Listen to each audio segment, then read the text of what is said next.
Paul, Republican of Texas. He ran for president this past election. He's here to react to what we just heard. Concerning health care, Mr. Moore believes that universal health care is everyone's right, threatens that the Democrats will lose seats if they don't support it. What's your stand on this, Congressman? I think it's a fallacy to say that people have a right to somebody else's services. You know, you have a right to your life, and you have a right to your liberty, and you have a right to earn a living. You ought to have a right to keep it, but you have a responsibility to take care of yourselves. But you don't have a right to get something from government, because government has nothing, so government has to take it from somebody and give it to you. So it's a failed policy. It is, you know, a form of socialism, and socialism doesn't work. It leads to a big kind of problem. Congressman, if you have no money and you fall down on the street with a heart attack, you have no money, no one should take care of you? The government should not provide an ambulance or treat you? No, but we don't have a history in this country of that happening, even before government started managing health care. I practiced medicine in both circumstances. In the early 60s, we didn't have managed care, and I worked in a Catholic hospital. I made $3 an hour, and nobody was ever turned away. And there were many, many church hospitals, and you had Shriner hospitals, and a lot of free care was given. Today, even with managed care, they complain about, oh, somebody doesn't have health insurance and somebody's going to die because they don't have health insurance. But really, people don't get turned away. I mean, accidents happen. Man's imperfect. But for the most part, anybody, including anybody illegal, can go to the emergency room and they always get taken care of. They just don't get thrown out in the street. Are you saying you like the current system? No, I probably dislike it as much as Michael Moore does. But he's complaining about it being part of capitalism. It has nothing to do with capitalism. This is corporatism. The corporations, I agree with them. Corporations run things. The drug companies lobby us. The insurance companies lobby us. And the hospital management companies lobby us. The AMA lobby us. And that's all managed care. And we have a system where money and bigness influences the government. But that's corporatism. That's not capitalism. What we want are free markets. How do you change that? Allow free markets to work. There's an example of free markets, and I might have even heard it on CNN today, of the example of somebody that was going to be charged $100,000 for surgery, and they went to Singapore and got it for $25,000, and the main reason they gave why they could afford to do it was that they didn't have horrendous malpractice payments to make, and there was a market. There was a market mechanism. So the patients are leaving this country. They're going to India. But that's the market working. So we have put our charity hospitals out of business. At the same time, because of inflation and management and all the mischief of government, we have pushed these prices up. Pumping money into a system doesn't improve quality. It increases prices. Look at our educational system. We pump in money, prices go up. The quality of education go up, and the quality of medicine has not gone up by just pumping more money into it. Lyndon Johnson once said the probable answer is that a government's going to have to be half capitalistic and half socialistic. You have to have some. Social Security is socialism. You have to take care of those who don't have. Pure capitalism can't work. Would you agree with that? No, not really. It's sort of like I practiced OBGYN. I never could tell my patient they had a touch of pregnancy. And, you know, you're either pregnant or you're not. You either have government intervention messing up the markets or you don't. You either believe in freedom and believe in voluntary choices. I mean, just look at this disaster with the swine flu vaccine.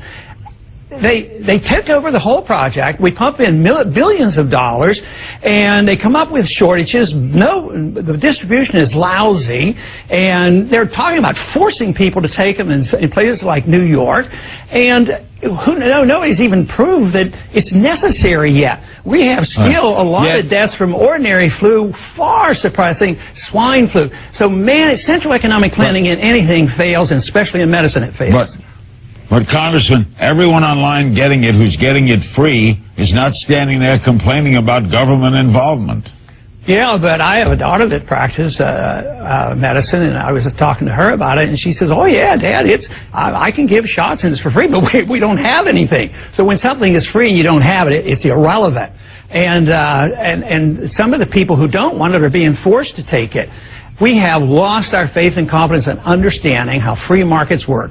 We turned it upside down by saying anytime corporations get benefits, we call it capitalism and freedom. And it's corporatism. It's the military-industrial complex. It's all the special interests. And this is where Michael Moore gets it all wrong. He believes diligently in free markets because he believes in the First Amendment. He believes in making films. He doesn't believe in prior restraints. So why should he condemn capitalism? Right. Because he's condemning corporatism. I condemn it too. Special privileges of corporation is a big problem. Maybe it's semantics. More with Congressman Paul right after the break. Don't go away.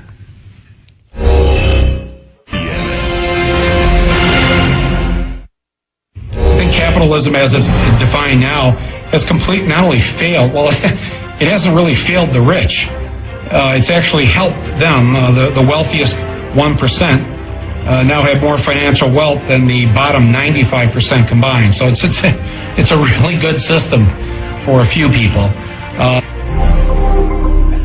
All right, Ron, do you disagree with that statistic that Michael Moore just pointed out? No, and I complain about it as much as he does, but I think I understand it differently because when a country embarks on deficit financing and inflationism, you wipe out the middle class and wealth is transferred from the middle class and the poor to the rich. And when we get into trouble, then the corporations, once again, who are in control, they come for their bailout, and then they get the benefits, and the little people don't. So yes, there is some truth to that, but it's the failure of the free market to exist. That is our problem. It isn't the fact that we don't have enough government. We have way too much government. The government created this monster. If he doesn't like what we have, he has to look at what we've been doing for 30 or 40 years. It's called interventionism. It's called Keynesianism. It's called inflationism. It's called big government. That's the problem.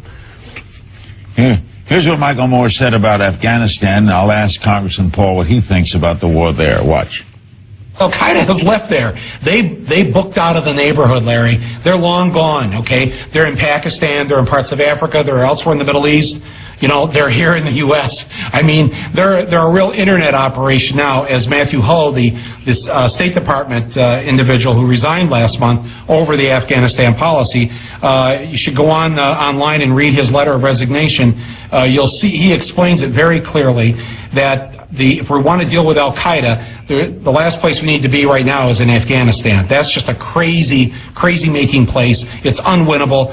It's immoral. It's illegal. It's wrong. And what is our CIA doing, paying the brother of the president of Afghanistan, who's involved in this opium trade that's funding the Taliban? I mean, when does this stop? Congressman, you're a strong critic of Iraq. Are you a critic of the Afghanistan policy as well? Yeah, I sure am. My position is we shouldn't have gone in and we should just come home.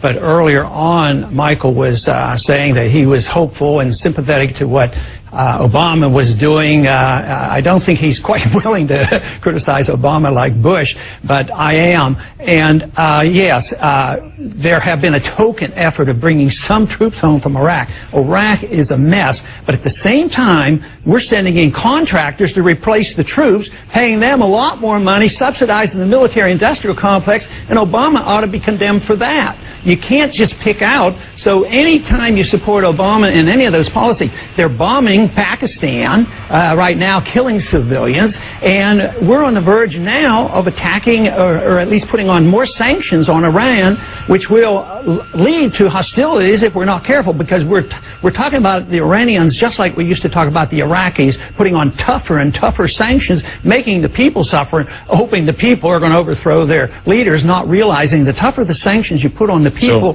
the more you drive them into supporting their leaders.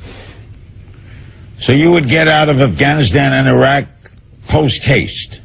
I would. And my saying during the campaign was, we just marched in, we can just march home, there's nothing good can come of it.